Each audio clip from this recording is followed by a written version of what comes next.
Ipinagsawalang bahala ko na lang ang nakita namin. Tiningnan ko si Irish na tila malalim ang iniisip. Wala lang yun, kaya wag ka na mag-alala, okay? Lumingon at ngumiti siya sa akin. Pero ang totoo, iniisip ko kung sino ang mga yun. Ang importante ay nakaalis na sila. To assure our safetyness, ay bumalik na lang kami sa mansyon. Lalo na't wala pa sina Lexus. Baka may mangyari na naman sa amin tulad ng dati. Lalo na't wala pang balita mula kay Mr. Castro kung may lead na ba sa mga kumidnap kay Irish. Pumayag naman siya. Mas okay na yun para makasama ko siya ngayong umaga. Huwag kang tatabi sa akin matulog. Sabi niya na dahilan ng pagkawala ng aking ngiti. Love naman, magjowa na tayo. Bakit naman hindi? Pagsusumamo ko sa kanya. Yun na nga jowa pa lang, hindi asawa. Ano yun? Agad-agad kong isusuko ang bataan. Maglaway ka. Sungit neto. Kung maglaway ba ako isusuko mo na. Bigla na lang niya akong binatukan. Oo na. Sasabihin ko sa katulong doon na ayusin na ang kwarto mo. Pakunwaring tampo ko. Nginitian naman niya ako na parang nang aasar. Pasalamat ka, mahal na mahal kita. Sabi ko na lang. Unti-unti niyang ipinilig ang ulo niya sa balikat ko. Saka hinimas ang braso ko. Hindi na ako nagsalita para di siya mailang. Hinayaan ko na siya. Nakakatuwa dahil ganoon siya maglambing. Nang makarating kami ng reyna ko, ay agad ako nag-text kay Lexus na hindi ko na maihahatid si Irish. Nasabihan ko na rin ito na wag nang ipaalam sa ina niya ang tungkol sa nangyari. Baka kasi mag-alala pa ito. Nang akayin na ng isang katulong si Irish, ay nagtungo naman ako sa kwarto. Pagkapasok ko, ay may na-receive akong tawag. Hello? Hello, Apo. Oh, hala. Ayos lang ho ba kayo? Nag-aalala kong tanong. Apo, yung apo ko sa tuhod Sigaw nito. Napatawa naman ako dahil sa inasta niya. Suna pula, kaya chill-chill lang po kayo dyan, okay? Sabi ko. Pagkatapos naming mag-usap, ay nakaramdam ako ng sakit sa ulo. Kinuha ko sa coat ko ang maliit na bote na kinuha ko sa factory. Ininom ko iyon para maibsan ang sakit ng ulo ko. Tila napagod ako sa buong magdamag, lalo na't mag-aalas 5 na pala ng umaga. Naligo muna ako. Nagsuot lang ako ng blue navy na plain shirt at short pants, saka pinuntahan ang kwarto ni Irish. I-check ko na muna kung ano na ang kalagayan. Without knocking, I entered to her room. Bigla siyang napasigaw sa gulat kasi nakatapis lang siya ng tuwalya na kasalukuyan pang isinusuot ang kanyang panty. Boss naman, lumabas na muna kayo. Sigaw niya. Lalabas sana ako nang nakayuko nang maalala ko na girlfriend ko na pala siya. Wait, hindi ka naman nakahubad so bakit ako lalabas? Isa pa, girlfriend kita? Sabi ko. Basta, lumabas ka. Labas. Wala akong nagawa kung hindi ang lumabas. Hay nako, napaka-conservative talaga. Malayong malayo kay Samantha. Siya pa nangangalabit nung una pag nasa isang kwarto kami. Kaya madali siyang lapitan ng ibang lalaki. Walang delikadesa sa sarili. Nakatayo lang ako sa front door habang hinihintay siyang matapos magbihis. Pasok ka na. Nang marinig ko siya ay pumasok na ako. Nakapajama na siya na long sleeve. Buti naman at tapos ka na. Panimula ko. Ikaw kasi, kumato ka naman kung papasok ka. Ikaw din, kung ayaw mo magpapasok ng iba, dapat naglock ka ng door. Doon ay natahimik siya sa sinabi ko. Nakahiga na siya ng kama, samantalang ako ay umupo sa gilid. Tiningnan ko siya sa mga mata saka nagtanong. Okay ka lang ba? Oo, okay lang ako. Are you sure? Oo naman. Pagkatapos ay niyakap ko siya kahit nakahiga siya na di naman niya tinutulan. Pwede ba? Tigil-tigilan mo na ang pagtawag sa akin na boss. Dapat masanay ka nang tawagin akong love. Isa pa, wala tayo sa office. Nasa kwarto tayo. Iniangat ko ang ulo ko sa kapilyo ako ngumiti. Ngumiti sa akin ng pilyo ang binatang kasalukuyang nakayakap sa akin. Pero dahil sa ginagawa niya, ay sinusubukan ko din siyang lambingin. Gusto mo? Ako pa maunang gumalaw sa'yo? Kunwari kung sabi, "Aba, at pala ba ng girlfriend ko? Sige nga." Panghahamon pa niya. Bigla akong namula dahil napaka-fresh niyang tingnan. Inilapit niya ang mukha niya sa mukha ko. "Your smell seduces me." Sabi pa niya. Napalunok naman ako dahil hindi ko kayang iwasan ang panunuksong iyon hanggang sa maglapat ang mga labi namin. Di ko na rin napigilan ang sarili ko dahil nobyo ko na ang kaharap ko. Niyakap ko siya kaya napadapa siya sa akin. Tila na ilalabas namin ang kapusukan namin na noon lang namin pinakawalan. Hindi ko na naisip ang mga bagay-bagay na ikinaiilang ko. Hanggang sa unti-unting bumababa ang labi niya sa leeg ko habang binubuksan ang botones ng suot kong pajama. Dahil hindi ako nagsusuot ng bra, kapag natutulog ako ay agad tumambad sa harap ng boyfriend ko ang dibdib ko. Bago niya lantakan iyon ay tumingin muna siya sa akin, saka hinalikan sa mga labi. Pagkatapos ay huminto siya sandali. "You look so fucking sexy, love. Akin ka lang." Sabi niya na bahagya pang nilalamas ang kabila kong dibdib. Napaungol na lang ako nang lantakan niya iyon hanggang sa nagtuloy-tuloy na ang pagsasalo namin ng mainit naming pagmamahalan.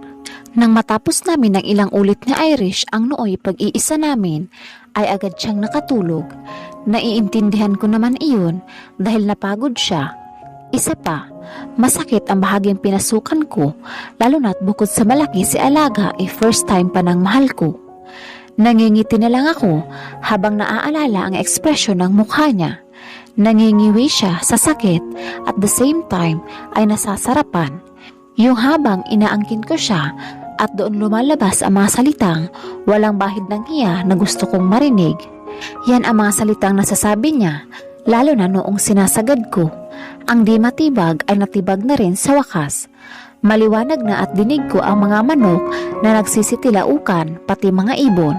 Isinuot ko na rin ang damit at short ko saka tumabi sa girlfriend ko. Niyakap ko ang magandang hubad niyang katawan, saka siya hinalikan sa noo. Mga alauna ng hapon, biglang nagising si Irish. Nang tingnan niya ang katabi, ay bumalik sa isipan niya ang mga naganap. Natutot nito ang mga labi sa pagkapahiya. Naisukuran niya ang kanyang bataan. Bumalik ang hiya niya, lalo na't gising na gising siya. Dahan-dahan siyang pumuslit saka isinuot ang pajama na nooy nakakalat sa baba ng kama. Paunti-unti siyang pumuslit palabas ng kwarto upang di magising si Frank. Uuwi na siya at panigurado, maraming tanong ang ibabato sa kanya ng ina nito. Pagkalabas ay nakita niya sina Lexus na nagkakape. "Ma'am, gising na po pala kayo? Kape ho." "Huwag na, ihatid niyo na ako sa bahay." Pakiusap ko. "Anong oras ba uuwi ang anak ko?" Tanong ni Aling Rosa kay Georgia na kagigising pa lamang. Doon kasi siya natulog sa bahay ni na Irish. "Ewan ko po tita, hayaan niyo po munang mag-honeymoon ng dalawa." Wala sa isip nitong sagot habang sinusubo ang maruyang kakaprito lang ni Aling Rosa. Binatukan naman siya ng ale. "Ikaw talaga, Georgia? Di pa pwedeng mahawakan niyo ng hanggat hindi pa sila nakakasal?" "Oo na po, sakit naman po ng pambabatok niyo. Buti na lang, hindi nahulog yung maruya." Reklamo ng dalaga. Tinalikuran naman siya ng ale dahil hindi pa nito natatapos ang pinipritong maruya sa kusina. Habang kumakain ang dalaga ay may bumusina ang sasakyan.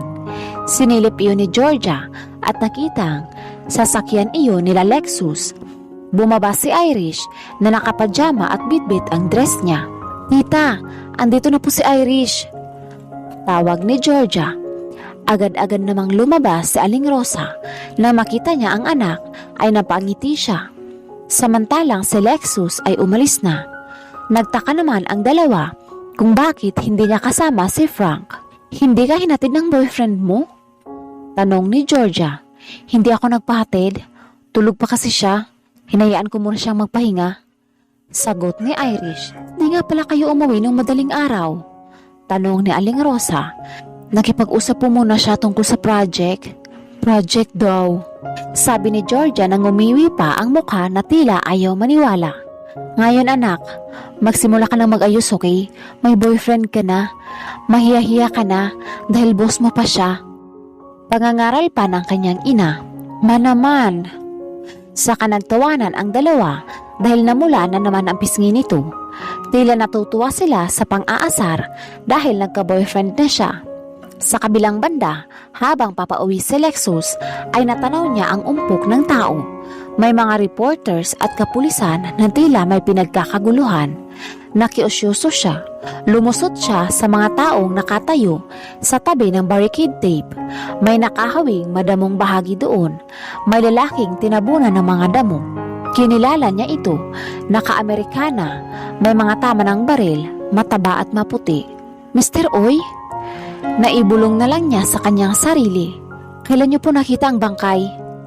Tanong ng pulis sa isa sa mga residente na malapit na nakatira doon. Kanina lang hong papauwi ako. Napadaan po ako dito. Tapos nagtaka ako sa dami ng langaw sa bahaging yan. Kaya naman siniyasat ko. Kumuha ko ng stick upang masilip kung anong meron. Tapos iyan na po ang nakita ko. Kaya naman agad ako nag-report sa barangay. Sagot ng magsasaka. Umalis na si Lexus pagkarinig nun upang ibalita sa amo. Sa kwarto, kakagising lang ni Frank. Medyo sumasakit-sakit pa ang sentido nito na di niya malaman. Inilibot niya ang paningin sa kwarto. Pagkalabas ay tinanong niya ang isang katulong na nag-aayos sa kusina. Nasaan po si Irish? Boss, umuwi na kasama si Lexus? Nangunot ang noo niya kasi hindi na ito nagpaalam. Tenext niya ang dalaga kung maayos ba itong nakauwi. Sabay send sa text na natatawa pa. Nagpatuloy ang text nila nang dumating si Lexus na humahangos. Boss! O bakit? May nangyari ba? Ba't tila may humahabol sa'yo? Si Mr. Oy, patay na. Natagpuan ang bangkay niya sa di kalayuan. Nabigla si Frank. Naisip tuloy niya ang nakita nila ni Irish noong madaling araw. Minuksan nila ang telebisyon at kasalukuyang patungkol doon ang ibinabalita. Head of the news, ang naturang pagpaslang sa negosyanteng si Mr. Oy. Nakilala din ni Frank ang lugar. Tama nga ang hinala niya na ang mga kalalakihang nakita nila ay ang pumaslang sa negosyante. Pero sino ang gagawa nun? Mahina niyang sabi. Po? Napatanong si Lexus sa sinabi ng boss niya. Mag-imbestiga ka. Panigurado, kasama tayo sa iintrigahin. Gayong siya ang isa sa mga shareholders na nag-ambag ng maliit na halaga. Lalo na't dito siya galing bago siya pinaslang, okay? Tumango si Lexus at nagmadaling tumalima. Sino ang nasa likod ng mga to? Ani nito sa sarili. Irish, tingnan mo ang balita. Tawag ni Georgia na nooy nasa sala samantalang si Irish ay kumakain sa kusina kasama ang ina. Nakatatapos lang magluto ng maruya. Dahil sa sigaw ni Georgia, ay patakbo silang nagtungo sa sala. Look, Besh, may namatay sa di kalayuan sa mansyon nila Sir Frank. Tinitigan naman iyon ni Irish at doon naalala niya ang lugar. Sino ba gayan, anak? Tanong ni Aling Rosa. Di ba iyon yung Chinoy na may magandang asawa na panairap sa'yo? Halatang insecure na insecure? Sabi pa ni Georgia. Alam ni Irish na ang tinutukoy nito ay si Samantha. Kaya hindi na ako naihati ni Sir Frank dahil sa may nakita kaming mga kalalakihan dyan sa lugar na yan. Sagot ng dalaga. So kung ganun, nakita niyo ang mga pumatay sa kanya? You need to go at the police station. Kailangan nilang malaman yan. Hysterical pang sabi ni Georgia na hindi makapaniwala. Let boss do that. Malalaman naman niya ito. Binatukan siya ni Aling Rosa. Kanina ka pa. Boss ka ng boss eh. Boyfriend mo na nga yun. Ano ba anak? Sigaw na Aling Rosa na iba ang iniisip dahil taliwa sa pinag-uusapan ng dalawa. Napansin ko rin tita. Suporta ni Georgia sa Ali. Sino ang nasa likod ng krimen at ano ang maidudulot nitong masama sa relasyon nila Irish at Frank? Naalimpungatan ako sa malakas na katok ng isa sa mga katulong ko. Ma'am, bilisan niyo po. Tawag nito sa akin na may halong pag-aalala. Okay, I'm coming. Eto na nga bubuksan na. Pagkabukas ko ng pintuan ay nakita kong mangiyak-ngiyak pa ang katulong namin na tila natatakot. "Ma'am, may mga tao sa labas." Nangunot ang noo ko sa narinig. Agad akong bumaba upang pagbuksan ang sinasabi niyang pulis. Nang makaharap ko sila, ay taas noo ko silang tinanong, "Anong kailangan niyo?" "Ma'am, magandang hapon po. Gusto lang ho naming ipaabot ang balita na natagpuan na niyong asawa na bangkay na. Nais lang po naming magtanong ukol sa inyong mga nalalaman upang mapadali ang paghahanap ng hustisya." Nanlaki ang mga mata ko sa mga narinig. Hindi ko mapaniwalaan ang nangyari. Gayong, hindi ako kaagad sinabihan ni Sandro na padadaliin ito ang lahat. Naalala ko na ang asawa ko pala ang napaslang, kung kaya wala akong nagawa kung hindi ang magkunwaring umiyak. "Bakit? Bakit nangyari sa'yo ito, mahal ko?" Sigaw ko na may paluhod-luhod pa na tila ba'y talagang nasasaktan. "Ma'am," tawag ng mga kasambahay ko na inalalayan ako. "Sige ho, ma'am. Bukas na lang po namin kukunin ang inyong statement para sa inyong asawa." Sabi ng pulis saka sila umalis. Nang maglaho na sa aking paningin ang mga pulis, ay patakbo akong pumasok sa aming kwarto upang di makita ng mga kasambahay na nagbabalat kahoy lang ako. Nang nasa loob na ako, ay saka ko inalis ang kamay ko na nakatakip sa aking mukha. Pinunasan ang mga luhang walang bahid ng kalungkutan, saka tinawagan si Sandro. Kaso, hindi niya sinasagot ang tawag ko. Naibato ko na lang ito sa inis. "Shit, Sandro! Napakarong timing mo naman, oh!" Naibulalas ko na lang. May iba pa naman kasi akong plano kung papaano maidispatcha ang asawa ko. Kaso, inunahan na niya ako. Kinuha ko ang aking bag saka nagmadaling umalis upang magpunta sa Porinaria. Sa kabila ng inis ay natutuwa ako dahil mapapasa akin na ang lahat ng kayamanan ng aking asawa. "Ano ang binabalak mo, hayop ka?" Mariing tanong ng lalaki sa isang binata na nakabitin ng pabaliktad at nakapiring ang mga mata. Ngunit, imbis na sumagot, ay tumawa pa ito na tila ng iinsulto. "Kung sino ka man, pwes, ni katiting na sagot ay wala kang makukuha sa akin." Dahil sa narinig na sagot, ay hinampas nito ng latigo ang binata na napasigaw sa sakit. Bawat hampas ay impyerno para sa binata. "Wala pala ha? Eto pa. Eto pa." Walang patid na sabi ng lalaki hanggang sa mapagod ito at duguan na ang puting polo ng binata. Ngunit, sa kabila ng dinanas, ay wala pa ring isinagot sa tanong ng lalaki. Iniwan niya ito sa madilim na kwarto at nilak ang malabakal na pintuan. Nawala naman ng malay ang lalaking nakatiwarik, saka hinulog ang kadenang nakatali sa paa niya, dahilan upang mahulog din siya. Hindi na muna nila ito papatayin at pahihirapan araw-araw, kung kaya't hinayaan na muna nila itong makatulog. Kinabukasan sa opisina ng Lucenas Corporation, ay may mga nag-aantay na mga reporters upang tanungin si Mr. Del Vega patungkol kay Mr. Oy. Malayo pa lang ay lumiko na ang sasakyan upang mag-iba ng rota. Dumaan sila sa likod ng building upang di pagkaguluhan ng mga reporters. Tinawagan niya ang bodyguard na nakaatang sa girlfriend niya upang sabihan na dumaan sa likod ng building. Pagkarating ay di matapos-tapos ang ring ng telepono na nakapatong sa kanyang lamesa. Hindi niya iyon sinasagot. Pagkapasok ni Irish sa office ni Frank, ay agad siyang niyakap ng binata. "Hindi ka ba napano?" tanong ni Frank. "No, ikaw nga dyan na mukhang tuliro." Natatawa pang saad ng dalaga. Dahil sa ngiti nito ay tila napawi ang pag-aalala niya. "Ba't di mo sinasagot ang tawag?" sabi ni Irish na tumuon ang paningin sa telepono. "Hahaba lang ang issue kung sasagutin ko ang mga yan. Alam mo naman ang social media.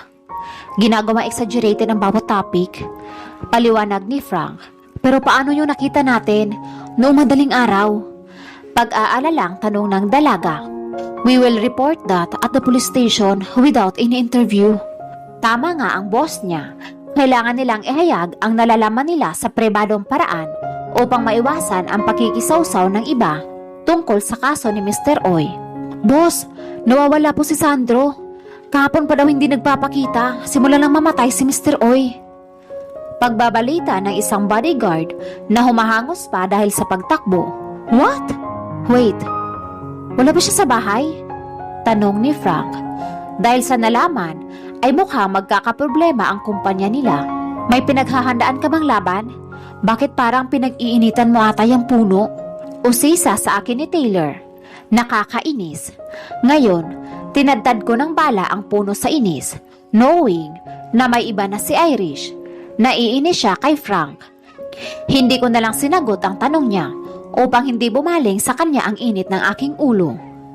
Mahihirapan na tayong makalapit kay Irish at makausap tungkol kay Tito.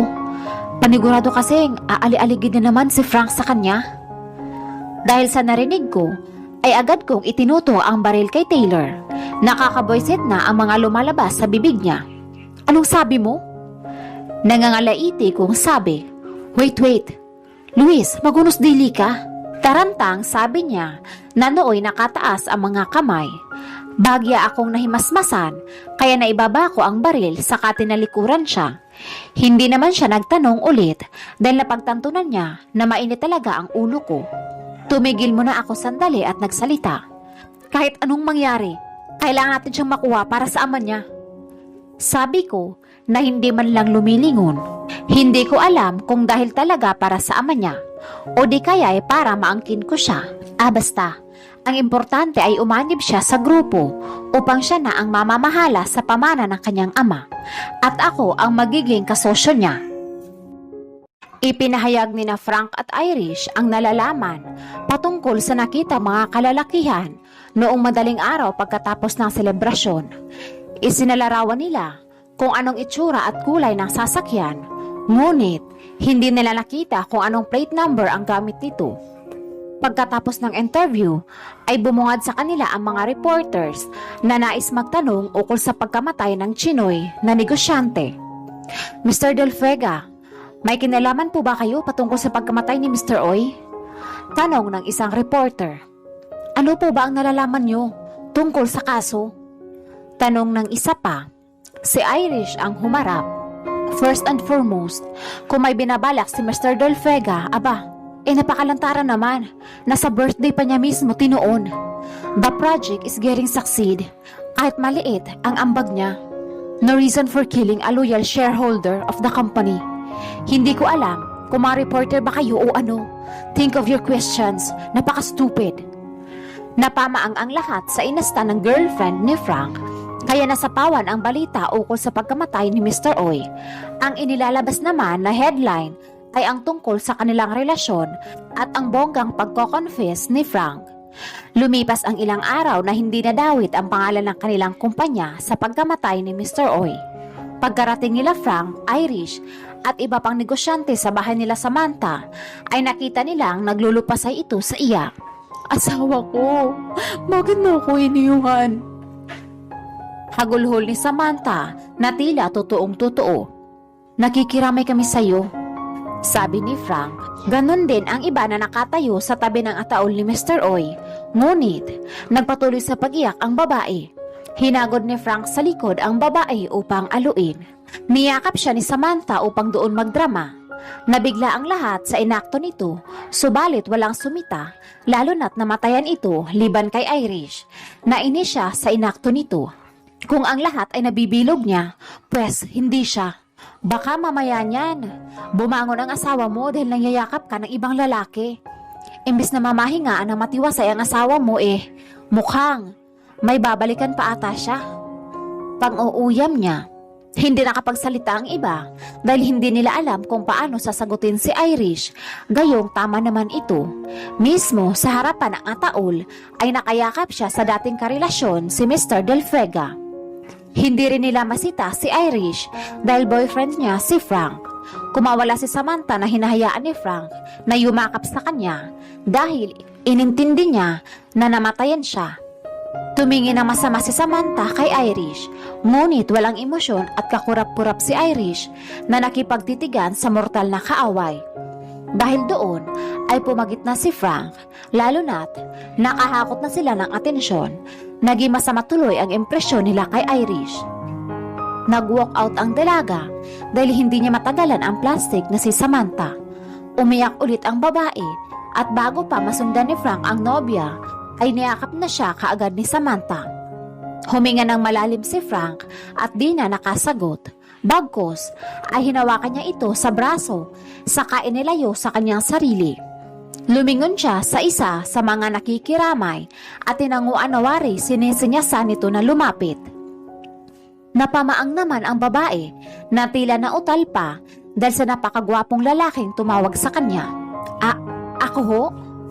Turo pa nito sa sarili. Tumango naman si Frank. Lumapit ang babae na nakatingin sa kanya si Samantha. Nang makalapit ang babae, ay agad niya pinayakap doon si Samantha. Here, that suits for you. Baka kasi magselos asawa mo. Pagkatapos ay tinalikuran na nito ang babae. Nangiti naman ang lahat. Di kasi lingid sa kanila ang ugali ng babae, lalo na ang pagpili nito kay Mr. Oy dahil sa pera. Sa madaling salita, gold digger ito. Kaya ang lamay ay napalitan ng bulungan ng mga marites. Dahil sa nangyari, ay di na niya napigilang itulak ang babaeng kayakap, saka nag-walk out. Sobrang inis niya sa sarili dahil hindi na niya mapaamo ang binata. Pagkapasok sa kwarto, ay inihampas nito ang hawak na panyo, saka agad tinawagan si Sandro upang siya ang mapagbuntungan ng galit. Come on, Sandro, pati mo sinasagot tawag ko? Naiinis nitong sabi. Ngunit, out of reach na ang phone nito. Doon na siya nagtaka. 2 araw na itong hindi nakokontak, kaya agad siyang nagtaka at tumawag ng private investigator upang ipahanap ang kabit. Kinakabahan na kasi siya. Love, tawag ni Frank. Pero tuloy-tuloy sa paglalakad si Irish. Ayaw niyang humarap sa nobyo dahil naiinis siya rito. Lalo na't hinayaan lang niyang yakapin siya ng ex nito. Hinablot ni Frank ang kanyang braso nang maabutan ito sa iniharap sa sarili. Look, I'm sorry for what happened. Alam mo na, her husband is died. Alam niya ang amoy ni Samantha. Alam niya ang intensyon nun. Hindi niya kailangan magpaka-plastic. Jealous ha? He smirked as if natatawa siya sa girlfriend niya kung paano ito magselos. No? Sagot ni Irish, saka tinalikuran ang boyfriend. Hinila ulit ni Frank ang kanyang braso, pero this time, hinalikan na niya ito. Papalagpasan na ang dalaga, ngunit malalim ang bawat halik na iginagawad sa kanya ni Frank. He kissed her passionately but aggressive. Dahil doon, ay tinugunan din niya ito. Niyakap nila ang isa't isa at mas nilapit pa ni Frank ang kanyang katawan kay Irish upang magdikit. Diyos mio, Panginoong mahabagin, anyari sa mga millennials ngayon, kung saan-saan nagtsuktsukan. Dahil doon ay biglang humiwalay si Irish sa nobyo nito. Isa lang palang matanda ang nakakita sa kanila. In short, pulubi. Nasa labas kasi sila sa mansyon nila Samantha. Nilagpasan sila ng matanda na halata sa ekspresyon nito ang pagkadismaya. Natawa na lang ang dalawa, saka naghawak ng kamay. Nilisan nila ang lugar na iyon habang nasa sasakyan ay may tumawag. Sir Del Vega, according to our investigation, ay naglaho na lang na parang bulas si Mr. Sandro Del Vega right after the party. Hinanap namin kung saan siya posibleng nagtungo at sino ang huli niyang kasama. As of now, wala pa kaming lead tungkol sa case niya. Dahil doon ay nainis siya at ibinaba ang kanyang phone at hinampas ang manibela. What's wrong? Pag-aalalang tanong ni Irish. Nawala ang pinsan kong si Sandro. Wala sa emosyong sagot nito. Aminado kasi ang binata na kahit hindi niya ito ka-close ay nag-aalala pa rin siya sa kaligtasan ni Sandro. Irish hold his hand. Lumingon naman si Frank and though smile turn his worries in peace. Hinalikan naman ni Frank ang kamay ng dalaga sa ngumiti. Thank you, love. Saad nito kay Irish. Sus, maliit na bagay lang yun. Lumipas ang 1 linggo at bumalik ang haka-haka na si Mr. Del Vega ang may pakana sa pagkamatay ng negosyante, gayong nawawala ang pinsan nito. Wala silang makitang motive sa pagpaslang rito, maliban sa pag-i-invest niya ng di gaanong kalaking halaga at ang pagpapakasal nito sa dating karelasyon na wala namang kabuluhan. Damn life is this. Pati mga business partners natin ay kumakalas na sa pag-i-invest ngayong malapit na ang paglo-launch ng project. Tiimbagang sabi ni Frank kay Irish, walang magagawa kung magdadabog ka lang. Just sit and relax saka ka mag-isip. Pinakalma muna ni Frank ang sarili. Lumabas muna si Irish upang magtimpla ng kape. Habang nasa coffee machine ay bigla siyang nahilo. Paglaon ay tumakbo siya sa CR dahil nakaramdam siya ng pagsusuka. Ganun nga ang nangyari. Pakiramdam niya ay biglang bumigat ang kanyang katawan. Matamlay siyang bumalik sa office ni Frank na napansin naman kaagad ng lalaki. Are you okay? Tanong nito sa nobya. Yeah. You sure? Oo, sabi eh. Galit na sagot ng dalaga. Natigilan naman si Frank sa pag-inom dahil sa inasal ng dalaga. Tila kasi mainit lang ang ulo niya, hinayaan na muna niya ang nobya nang mag-walk out ito. Sanay siyang tinatarayan nito, kaso iba yung galit niya ngayon. Sa bahay, muling nagsuka si Irish. Anak, magsabi ka nga ng totoo sa akin, buntis ka ba? Humarap ito sa ina at naiiyak na inilaha dito ang pregnancy test. Sus Maria Josep, manangyari na pala sa inyo ni Mr. Del Frega? Gulat niya sabi. Tumago lang ang dalaga habang nakayuko. Napabuntong hininga nala ang ali, kung kaya iniangat nito ang kanyang mukha. Dapat mo nang sabihin sa ama ng apo ko. Nakangiti nitong sabi. Niyakap ni Irish ang ina dahil naiintindihan siya nito. Bukas na bukas po ay sasabihin ko sa kanya. Kinabukasan, tuliro si Mr. Del Frega lalo na't madami siyang inaasikaso. Niyakap siya ni Irish. Nangiti naman si Frank sa ginawa ng girlfriend niya. Kaya niyakap niya ito paharap. Naghalikan na naman sila. May sasabihin ako sa'yo. Tipid ngiti sabi ni Irish. Ano yun? Sabihin mo lang. Mr. Del Frega, magiging tatay ka na. Masayang sabi nito. Pagkarinig ni Frank sa sinabi ng nobya niya, ay agad siyang kumawala sa pagkakayakap. What? Nagulat naman si Irish sa inakto ng kanyang boyfriend. Alam mo yung reaksyon na nagulat pero hindi dahil sa natuwa. I'm preggy. Magkaka-baby na tayo. At sino ang ama? Takang tanong ni Frank. Huwag kang mang-prank sa akin. Maiinis na talaga ako. Naluluha na nasabi ni Irish. Nasaan ang patunay na buntis ka? Dahil sa inis, ay ibinigay niya ang pregnancy test nito mula sa ospital. She reassured if she's really pregnant. Nalulumong dinampot iyon ng binata. Nanginginig pa habang binabasa ang nakasaad sa papel. Are not you happy? Sa puntong iyon ay garalgal na ang boses ni Irish. Tila hindi nagugustuhan ang reaksyon ng nobyo. Sino ang nakabuntis sa'yo? Malamig na tanong ni Frank. Dahil doon ay mag-asawang malulutong na sampal ang lumapat sa pisngi ng lalaki. How dare you to ask me that? Tumitig si Frank sa mga mata nito at mahigpit na hinawakan sa braso si Irish. I love you and I trust you. Pero ngayon, nagpabuntis ka sa iba? Di na magkandamayaw sa galit si Frank. Nasasaktan ako, hayop ka. Ano to? Wala lang ba yung nangyari sa atin nung natulog ako sa inyo? Dahil ba naisuko ko na sa'yo ang bataan ko? Kaya wala na ako para sa'yo? Ginamit mo lang ba ako para pagsilosin si Samantha? Tumigil sandali si Irish sa pagsasalita at pinanlakihan niya ng mata si Frank. O baka naman, ikaw talaga ang nagpapatay kay Mr. Oy upang mapasayo ang asawa niya. Dahil sa narinig, ay itinulak niya si Irish mula sa pagkakahawak nito sa braso niya. Pare-parehas lang kayo, mga manloloko. Galit na saad ni Frank sa girlfriend niya, saka siya nag-walk out. Naiwan si Irish na hindi makapaniwala. Ang kauna-unahang lalaki na minahal niya ay hindi siya kayang panindigan. Masakit sa loob niya na itanggi ang nasa sinapupunan niya.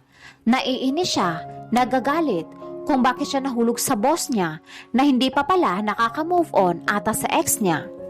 Dahil sa sama ng loob ay hindi siya pumasok sa trabaho. Nagpunta siya sa dalampasigan kung saan siya kamuntikang malunod noong bata siya kasama si Luis. Doon, iniiyak niya ang lahat. Ang sama ng loob niya. Paanong itinatanggi ni Frank ang anak nilang dalawa? Di niya lubos maisip na niloko lang pala siya nito. Sinabunutan niya ang sariling buhok. Walang hiya ka. Manluloko, mamatay ka na sana. Sigaw niya nang biglang kumirot ang kanyang tiyan. Dahil doon ay kinalma niya ang kanyang sarili. Ayaw niyang maapektuhan ang baby niya. Nagmukmok na lang siya doon habang iniisip kung bakit kasi siya nahulog sa boss niya. Naging tanga siya kung tutuusin. Nag-text sa ina nito si Irish na hindi muna siya makakauwi. Gayong may mga aasikasuhin pa siya. Sir, tama na ho. Anang lalaki na katunggali ni Frank. Kasalukuyan siyang nasa isang boxing ring kung saan niya nilalabas ang kanyang hinanakit. Galit siya. Tumigil lang siya sa pagsuntok ng matumba ang kasama. Imbis na iabot ang kamay nito upang tulungan, ay inalis pa nito ang headgear at inihampas sa sahig. Umalis na siya at doon naman nagwala sa sarili niyang bahay. Pinagtatapon niya ang mga plato at kung anuman ang mahagip niya. Hindi siya maawat ng mga katulong. Bakit nagpabuntis ka sa iba? Galit nitong sabi habang humahagulgol. Pakiramdam niya ay naiputan siya sa ulo. Nai-imagine niya kung paano maglampungan ang dalawa, yung kababata ni Irish at ang nobya nito. Tita! Madali kayo, hindi pa ba dumarating ang mga bumbero? Tarantang sigaw ni Georgia. 12:00 ng gabi at tahimik iyon nang biglang may sumabog doon mismo sa bahay nila Irish. Maraming kapitbahay ang nagsitulungan. Pambihira Mars, ito tinatawagan ko na si Irish. Iyak na sabi ni Antonia. Ang mga kapitbahay ay tumutulong na sa pag-aapula ng apoy. Hello Mars. Oh, bakit Antonia? Ba't tila may kumusyon dyan? Ang bahay nyo, may sumabog. Ngayon, nagtulong-tulong ang mga kapitbahay na apulahin ng apoy. Hindi pa nakakalabas ang mama mo. Pagkarinig ni Irish sa sinabi ng kaibigan, ay agad nitong nabitawan ang cellphone. Nanginginig ang mga kamay nito. Agad-agad niyang kinuha ang bag at nilisan ang hotel na tinutuluyan nito. Pagkarating niya ay sumigaw siya ng pagkalakas-lakas, lalo na nang makitang inilalabas mula sa naapulang apoy ang kanyang ina. Sunog ang katawan at tila maubos na ang laman nito. Humagulgol siya, ngunit hinarangan siya ng mga tao na nagbubuhat ng stretcher kung saan nakalagak ang katawan ng Ali. Hindi siya makapaniwala na masasadlak sila sa ganoong sitwasyon. Ngayon, wala na ang kanyang ina. Hindi niya alam kung ano na ang gagawin. Niyakap din siya ni Georgia na humahagulgol. Nagawa niyo ba ng mabuti? Tanong ko sa kabilang linya. Opo ma'am, wala na pong sagabal sa inyo. Dahil doon ay natuwa ako. Wala na sa landas ko si Irish at mapapasa akin na ulit si Frank. Sa pagsabog ng bahay nila, paniguradong wala siyang ligtas. Ang sakit sa dibdib na pinalitan niya ako. Ngayon, wala na rin ang asawa ko, ay magiging madali na lang ang lahat. Pagkatapos ko silang makita sa labas ng mansyon na naghahalikan, ay para akong pinapatay ng paulit-ulit. I love Frank, kaya kong pumatay para lang sa kanya. Bukas ay pagpepiyastahan ng reporters ang lamay ng walang hiyang babaeng yun. Ano ang kinalaman mo sa pagkatao ni Irish? Tanong muli ni Luis kay Sandro na nooy nanginginig na sa gutom at dahil sa mga pasang natanggap. Tumawa ng mahina si Sandro na nooy nakapiring pa rin ang mga mata. Hindi na malaya ni Luis na pumasok si Taylor sa silid na iyon. Nakita niya ang pinsan ni Frank kaya nabigla siya. Hindi niya inakala na si Luis pala ang nagpadakip sa kanya. Nang makita siya ni Luis, ay agad inilagay ang hintuturo nito sa kanyang ilong, pahiwatig na wag itong mag-ingay, kaya naman tumango ito. Pinagsisipa ni Luis si Sandro nang wala namang makuhang sagot hanggang sa mag-ring ang cellphone nito. Si Irish ang tumatawag, kaya agad muna itong lumabas. Ang naiwan lang ay sina Taylor at Sandro. Umamin ka na kasi. Malamig na tanong ni Taylor. Taylor? Wala na ba ang kasama mo? Tanong nito na tila nabuhayan ng loob. Kawalan mo ko. Sabihin mo sa papa mo na naghihinala na si Luis. Nagsalubong ang kilay ni Taylor dahil sa narinig. Papa ko? Bakit? Takang tanong niya. Oo, kailangan kayo na ang mamamahala sa iniwang kapangyarihan ng Mr. Madrigal. Siwalat nito, hindi alam ni Sandro na walang alam si Taylor sa hidden agenda ng kanyang ama-amahan. Nagpanggap si Taylor na may alam upang makakuha pa ng sagot mula sa hindi niya alam na alipores ng kanyang ama. Baka magkadaletse-letse ang plano. Pakunwari nitong sabi, kanang kamay ako ng papa mo, kaya tulungan mo kami. Dapat magpasalamat ka dahil iniligtas ka niya mula sa aksidente na magtanan ang mama ni Frank at kabit nito na ikaw ang bunga. Dahil sa narinig ay nanlumo siya. Ngunit, tinataga niya ang pagpapanggap upang makahagila pa ng kasagutan. Tinanggap ako ni Mr. Bygon at itinuring na anak. Wika ni Taylor. Kaya nga, kasi kung ibinalik ka sa amin, malamang di ka matatanggap ng lola namin. Pinsan, please, pakawalan mo ko. O sige, binunot ni Taylor ang kanyang barel, saka tinadtad ng bala ang lalaking nagmamakaawa. Napaluhod siya sa sakit na dadarama, gayong magkapatid pala sila ni Frank. Pre, anyari? Takang tanong ni Luis kay Taylor nang maabutan itong umiiyak. Nang makita niya si Sandro, ay hinawakan niya sa kwelyo si Taylor sa kamarahas na pinatayo. Anong ginawa mo? Siya ang susi upang malaman natin kung sino ang nantatraidor sa atin. Luis, alam ko na ang lahat. Sagot nito na di pa rin matigil sa pag-iyak. Ano ang ibig mong sabihin? Biglang nag-ring ulit ang phone ni Luis. Pagbalik ko, saka na tayo mag-usap. Kailangan kong puntahan si Irish. Pinasabog ang bahay nila. Umiiyak pa rin si Taylor na parang walang narinig. Hinayaan muna siya ni Luis, saka nagmamadaling umalis. Pagdating niya sa ospital, ay nakita niya ang tatlong nagsisiiyakan sa tabi ng isang kama na may nakatabing na puting tela. Boy! Paglingon ni Irish, ay agad niyang niyakap ang binata. Niyakap naman siya nito pabalik. Sorry for your loss. Pumunta sila sa hardin upang pribadong makapag-usap. Siya ang kinausap ng dalaga dahil wala rin naman siyang aasahan kay Frank, lalo na't galit siya rito. Iniiyak niya lahat ng saloobin rito. Hindi ko alam kung sino ang gumawa nito. Umiiyak na sabi ng dalaga. Don't worry, pinaimbestigahan ko na ito, okay? Pag-aalo rito ng lalaki. Magbabayad kung sino man ang gumawa nito. Mga hayop sila. Galit na saad ni Irie. Hindi nila alam na nakikita sila ni Frank nakakuble sa isang haligi ng ospital. Nang mabalitaan niya ang nangyari sa pagsabog ng bahay ng nobya, ay agad siyang nagtungo sa ospital. Ngunit, ito ang nabungaran niya. Tama nga ang hinala niya na niloloko lang siya ng nobya. Ang sakit sa pakiramdam at gusto niyang magwala. Gusto niyang atakihin ang lalaki at pagsusuntukin. Imbis na siya ang sandalan nito sa oras ng kagipitan, ay iba pa ang kinontak niya. Wala siyang nagawa kung hindi ang umalis at magtungo sa bar upang maglasing. Habang umiinom, ay di niya namalayan na may umupo sa tabi niya. Hey, why are you alone? Kunwaring concern na tanong ni Samantha. Wala kang pakialam. Walang emosyon nitong sagot. Ngumiti si Samantha.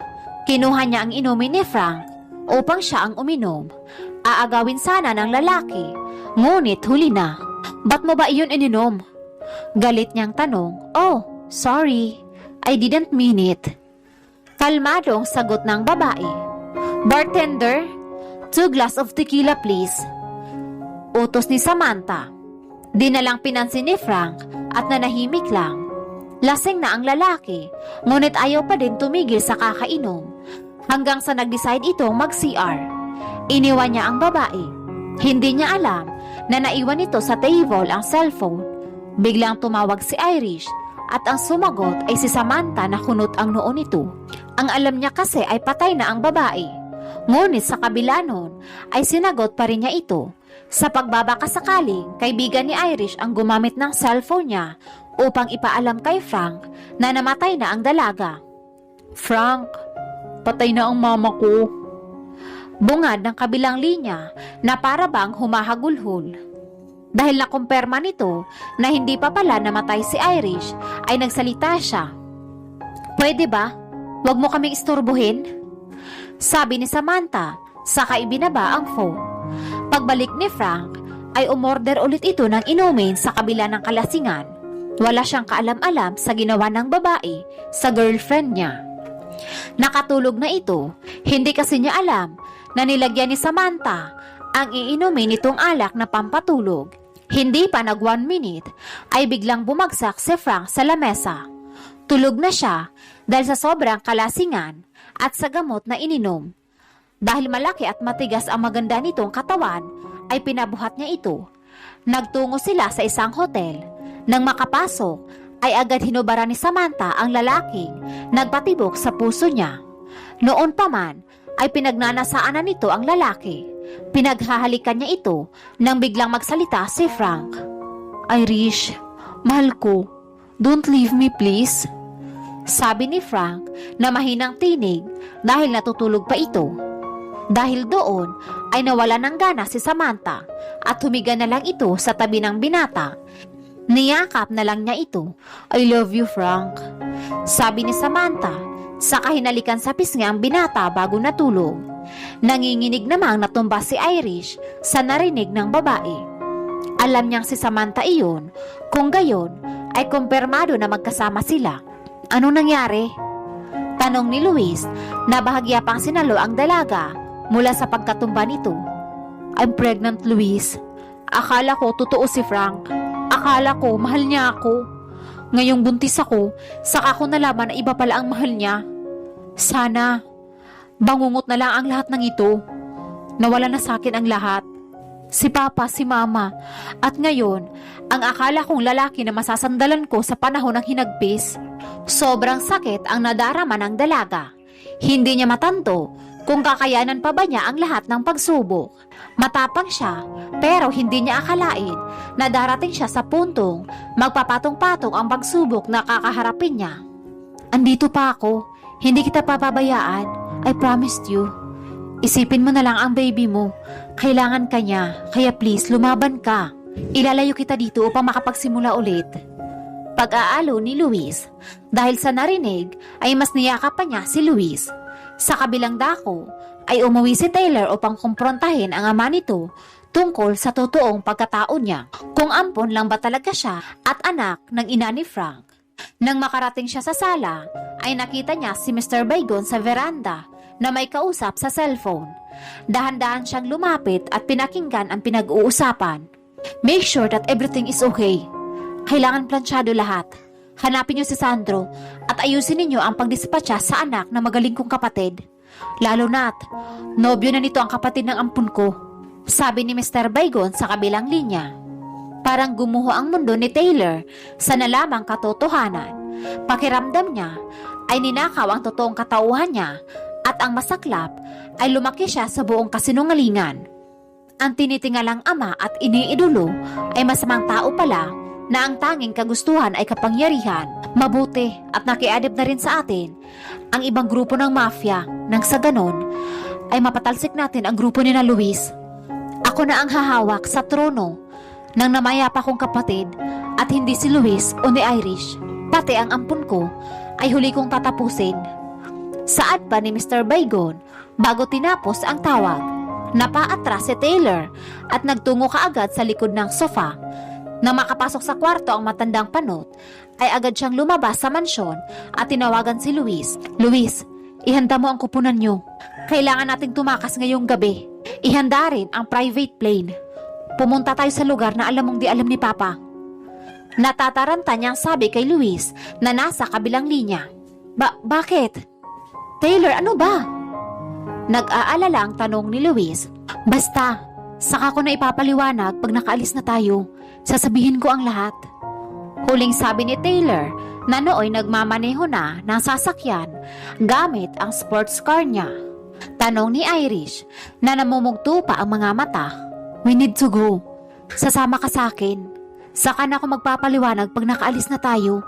Importante lang." Sagot ni Luis sa dalaga. Pero bakit? Paano ang mama ko?"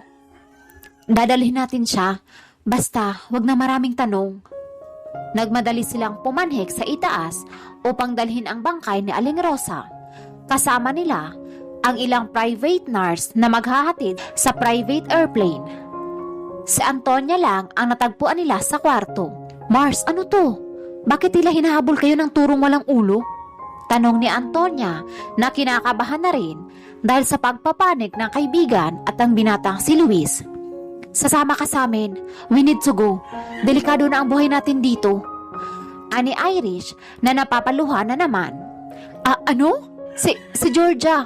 Kumuha ng mga damit sa bahay nila upang magpalipas na gabi dito kasama ka. Turan pa ng bakla. We have no time. Kailangan na natin siyang iwan. Hindi naman siguro siya gagalawin ng mga yun. Sabi ni Luis. Sino sila? Ani Antonia. Huwag ka nang magtanong. Basta, dalian na lang natin. Eritang sabi ni Luis. Ganun nga ang nangyari. Madaling araw pa lang ay nakapagbiyahe na sila.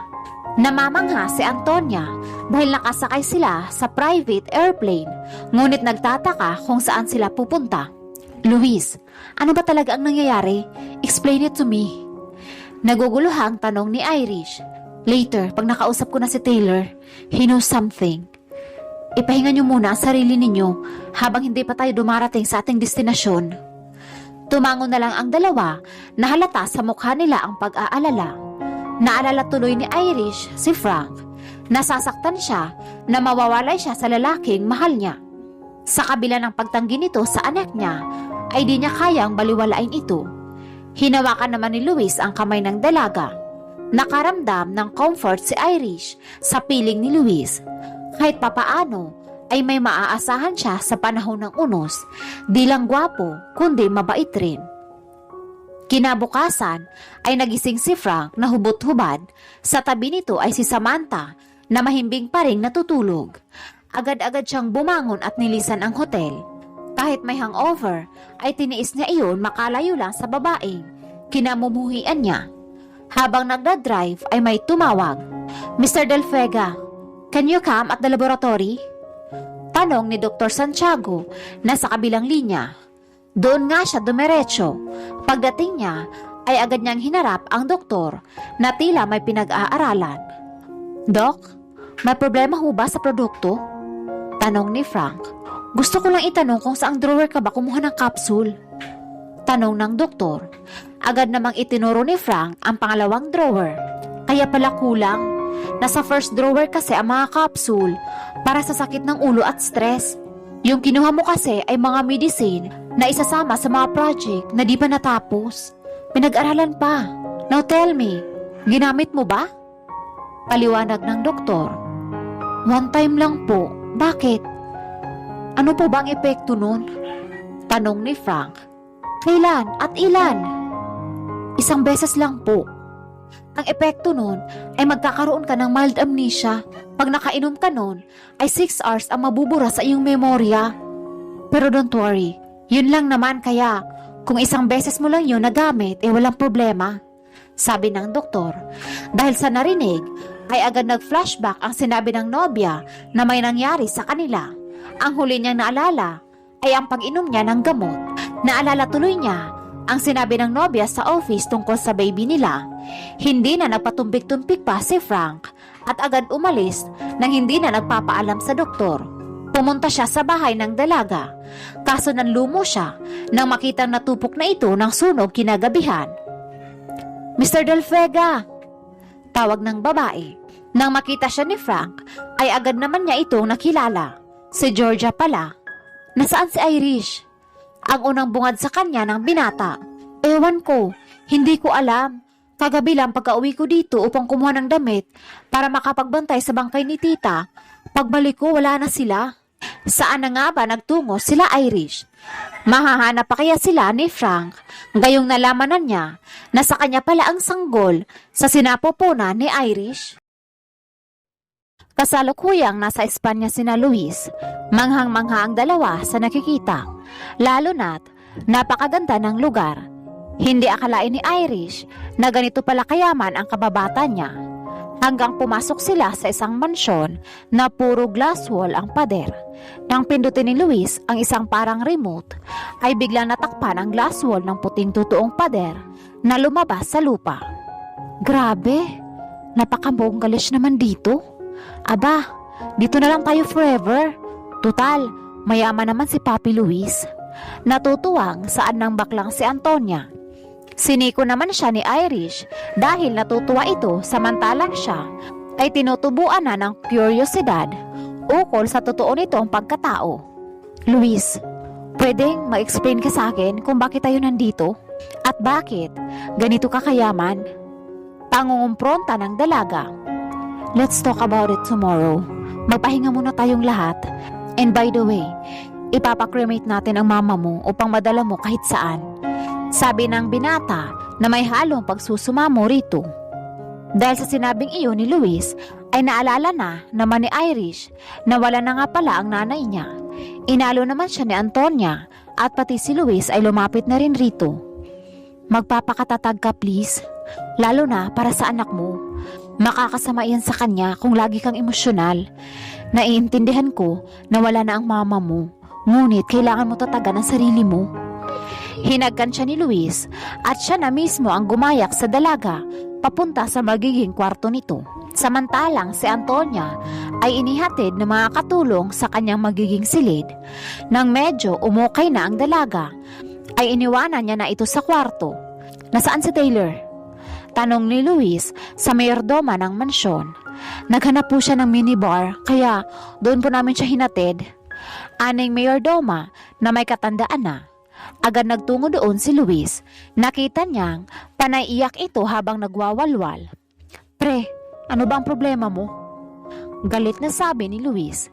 Hindi umimik ang isa at panaiiyak na sinasabayan ng panakanakang tawa. Dahil sa inasta nito ay sinuntok siya ni Luis. Nabuwal naman si Taylor mula sa kinauupuan nito. Hinawakan niya sa kwelyo si Taylor at itinayo. Pre, iiyak ka lang ba dyan? Baka gusto mong gulpihin kita. Maotoridad nitong wika. Patayin mo na ako, pre. Total, wala na rin namang saysay ang buhay ko. Sa pagkakataong iyon, ay naiyak na ng husto si Taylor. Naawa siya sa matalik na kaibigan na halos kapatid na niyang ituri. Ano nga ba ang nangyari? Sabihin mo. Malumanay na tanong ni Luis. Si Papa, hindi ko tunay na ama. Anak ako sa labas ng ina ni Frank. Pagkukumpisal ni Taylor. What? Hindi makapaniwala ang tanong ni Luis. Gusto ni Papa na i-take over ang pamana ni Irish. Nakipagsabuatan siya sa ibang kalaban upang mapatalsik ka. At pag nangyari iyon, ipapatay ka niya at si Irish. Tumigil sandali si Taylor sa kahumagulhol na ipinagpatuloy ang sasabihin at ihuhuli niya na lang daw ako. Dahil sa narinig ni Luis ay naitukod niya ang kanyang tuhod sa nalaman. Totoo nga ang investigasyon na si Mr. Baygon ang traidor. Niyakap siya ni Luis dahil ramdam niya ang nararamdaman nitong sakit sa loob.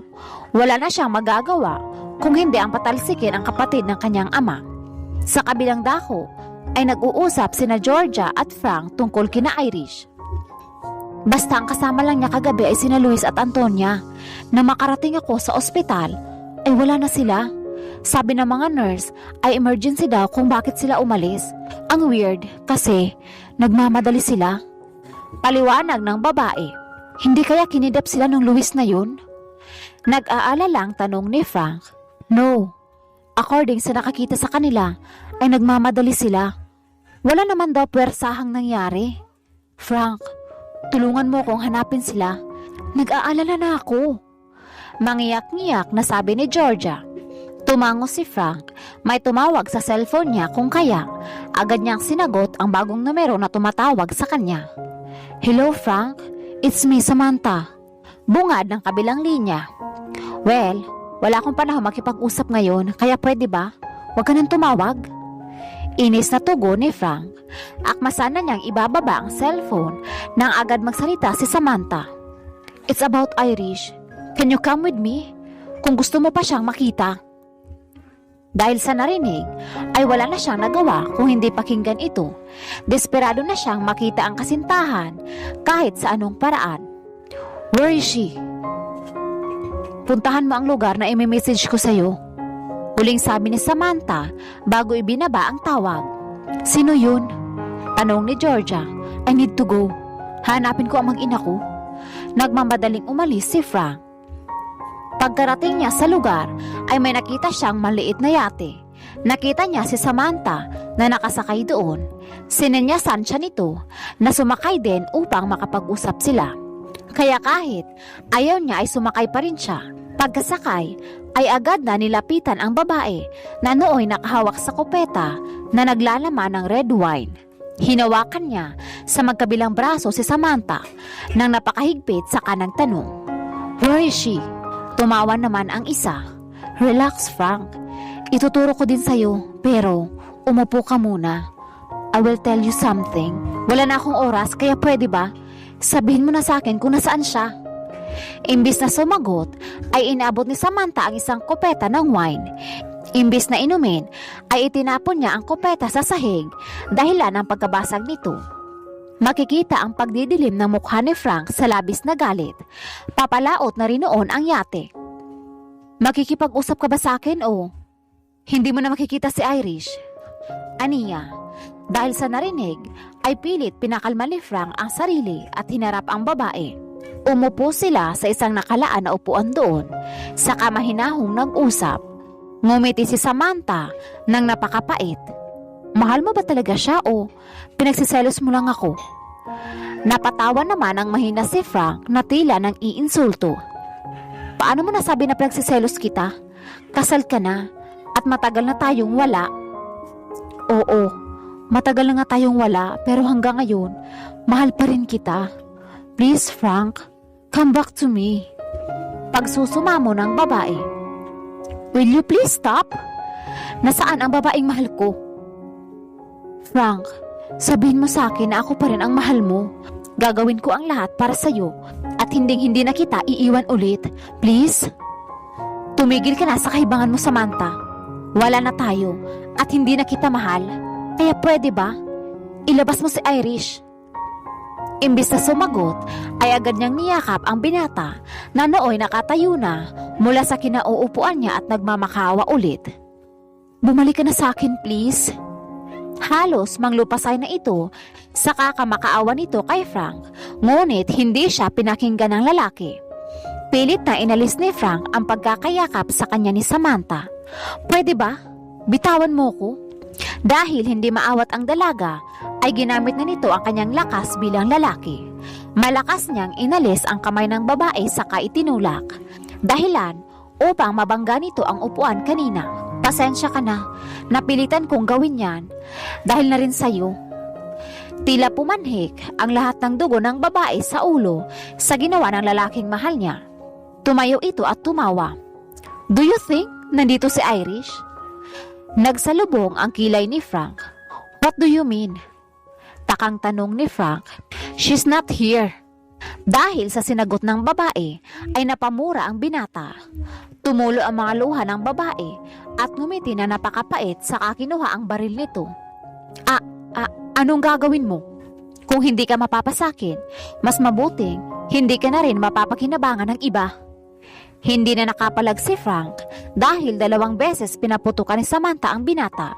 Dahil maliit nga ang yate at malapit lang si Frank sa bakod, ay nahulog ito sa dagat nang matumba ito. "Frank, I'm sorry. Ayoko mapunta ka sa iba." Umiiyak na nang sabi ni Samantha. Nasasaktan siya. Hindi niya kaya ang pakiramdam na iba ang mahal ng lalaking mahal niya. Ano ang mangyayari kay Frank? Tuluyan na ba siyang mamamatay? Kinabukasan sa Spanya, nasa hapagkainan na sina Taylor at Luis. Sinundo ng mga katulong sina Irish at Antonia. "Buenos dias, senyorito.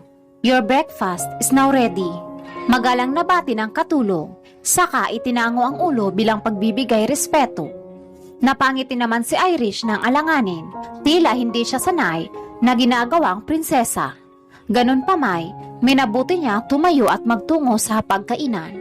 Si Antonia naman ay kung maglakad ay prinsesang-prinsesa. Nakapanabay sila sa mahabang pasilyo habang sinusundan ng kani-kaniyang maid. "See, we are now the Queen of Spain." Buong pagmamalaki ni Antonia, saka medyo itinaas ang baba na tila may ini-imagine na may korona na ayaw mahulog. Binatukan naman siya ni Irish. "Ambisyosa, bilisan mo na nga riyan na makakain na tayo." "Aray naman, sinira mo ang moment ko eh." Nandoon na tayo sa katotohanan. Bigla ka pang umepal. Nakaismid na sabi ni Antonia. Saka naglakad na rin gaya ni Irish. Napatawa ang dalaga sa inista ng kaibigan na nagpatiuna pa sa kanya. Nang makarating sila, ay nangunot ang noo ni Irish nang makita si Taylor na tila may hangover pa. Ba't andito ka rin? Takang tanong nito. Nagkakilala na rin ba kayo? Tanong ni Luis kay Irish. Oo noon, sa birthday ng boy. Napatigil siya nang maalala na naman niya ang tungkol kay Frank. Tila bumalik ang kirot na panandaliang nakalimutan kagabi. Oh girl, move on na.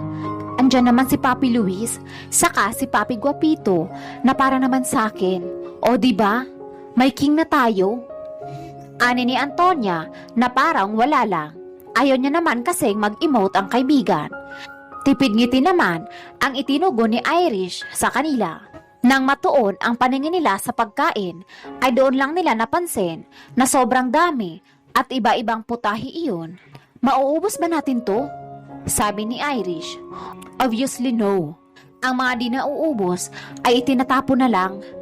Nakangiting wika ni Luis. Ay grabe naman kayo. We are queen. Pero hindi kami nagtatapon ng foods. Pagdadahilan naman ni Antonia. Can we just eat na lang? Nang makapagplano tayo mamaya.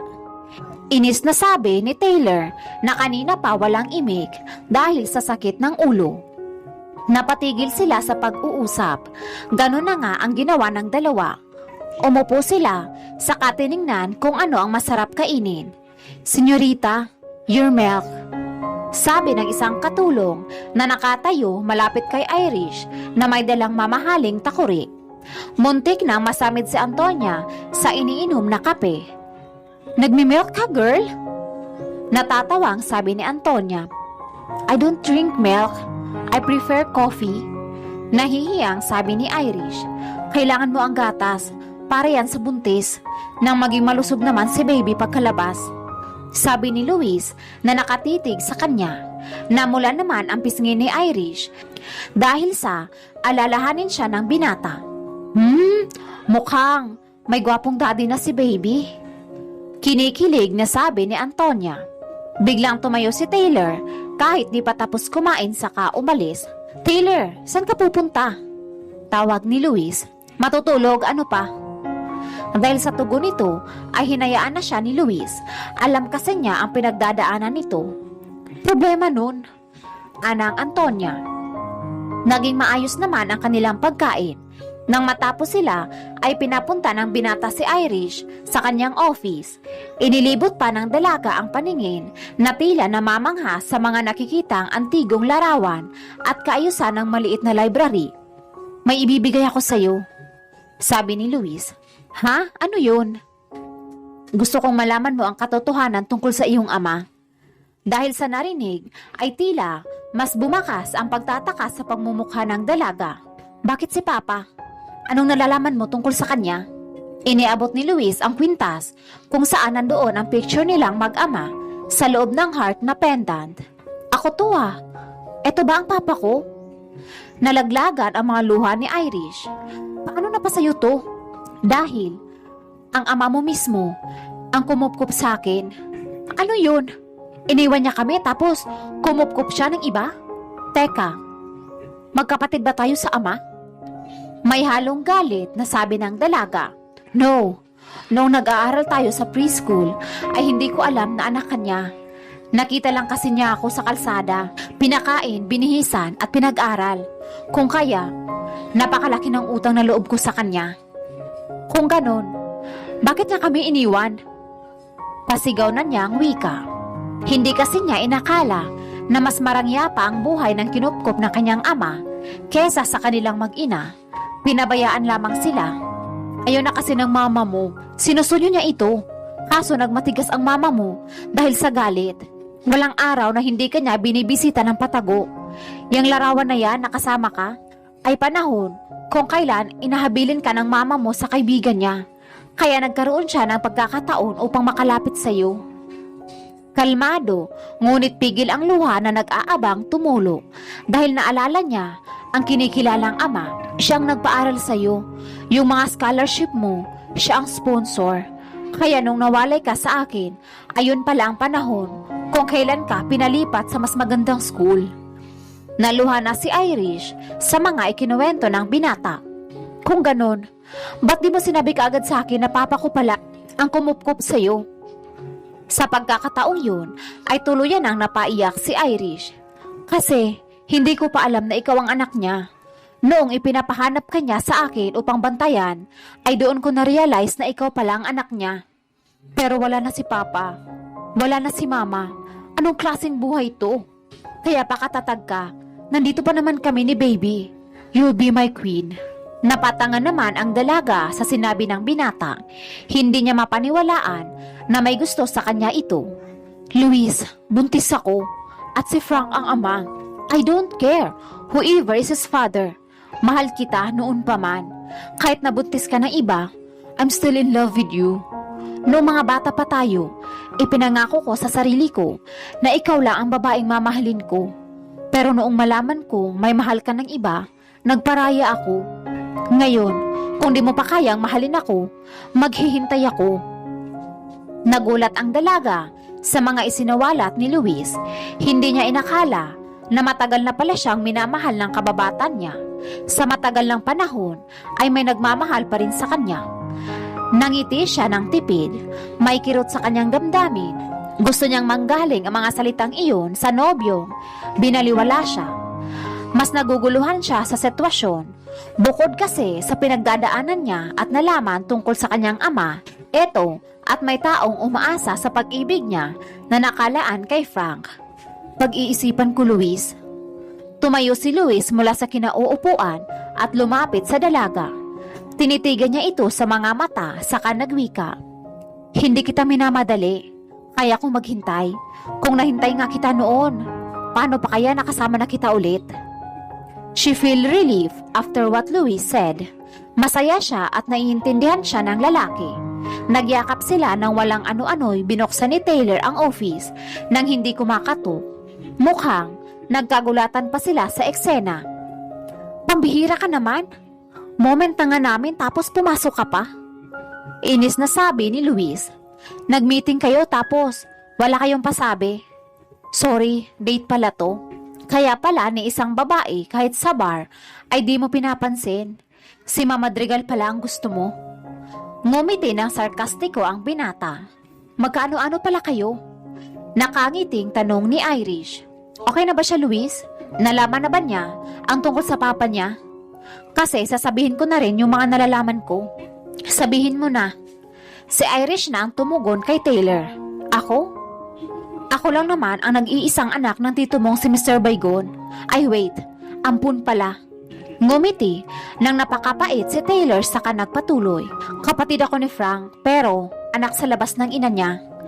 Noong maksidente ang amang di ko nakilala at si Mama, noong mga panahong tatakas na sila mula sa ama ni Frank, ay naaksidente sila. Karma siguro. Si Tito Baygon mo ang nakakuha sa akin at itinuring na anak. Napatigil ulit siya sa pagsasalita. Kung ganon, pamangkin mo pala itong dinadala ko. Napatingin naman siya kay Irish sa sinabi nito. Buntis ka sa kuya ko? Tumango naman ang dalaga na napakapait. Lumapit si Taylor. Don't worry, I'll be the best tito of my niece. This time, sa totoo ko ng kadugo. Napatawan naman ang dalaga. Bakit hindi alam ni Frank ang tungkol sa'yo? Tanong ni Irish. Kamakailan ko rin nalaman. Pagkatapos isiwalat lahat ni Sandro, ang lahat bago ko siya pinatay. Yeah, we are the reason why I kill Mr. Oy. Upang siya ang mapagbintangan, ay pinatay namin ang Chinoy na yun. Parang walang makakaalam na kinidnap siya. Bakit? Ano ba ang kasalanan niya? Doon na ikinuwento ng dalawa ang tungkol sa sabuatan nilang dalawa ni Mr. Baygon na ikinabigla ng dalaga. Hindi lubos magsing sa utak niya na marami palang traidor. Kailangan ikaw mag-take over sa pamana ng iyong papa, etong mansyon at ilang kumpanya na di alam ni Mr. Baygon ay pagmamay-ari ng iyong papa. Ibig sabihin sa'yo ito lahat? Pangungumbinsi ni Luis. Halos maluwa ang mga mata ni Irish. Kaya pala, senyorita siya rito. Pero masama ang gawain niya, his mafia. Ibig sabihin, drug dealer siya. Natawa ang dalawang binata kay Irish. Oo, tama ka. Pero ang kaibahan sa pagiging dealer namin ay nire-release namin yun sa paggawaan ng gamot. In other words, hindi para sa mga drug addict. Yan ang hindi alam ng katransaksyon namin. Your father is a good man, sabi ni Luis. Muling naging emosyonal si Irish. Tatanggapin mo ba? Tumango si Irish bilang pagsang-ayon. Yun! Ani ni Taylor na bumalik ang sigla. After mong manganak, magte-training ka upang bumalik ulit sa Pinas. Babanggain natin sila nang malaman nila kung sino ang kinakalaban nila. Seryosong sabi ni Luis. Anong ibig mong sabihin? Samantha is behind the crime kung bakit sumabog ang bahay niyo. Ano? Galit na tanong ni Irish. Napakawalang hiya niya. Parehas lang talaga sila ni Frank, mga baboy. Dahan-dahan ka lang, baka mapano ang baby. Sabi ni Luis. Maghihiganti ako, babalikan ko silang lahat. Maghahanda tayo muli sa pagbabalik. Saad ni Taylor, sa pagkakataong yun ay magkakaharap na sila habang nakatayo. Kakikitaan ang puot at galit na nagbibigay determinasyon sa muling pagbabalik upang makapaghiganti.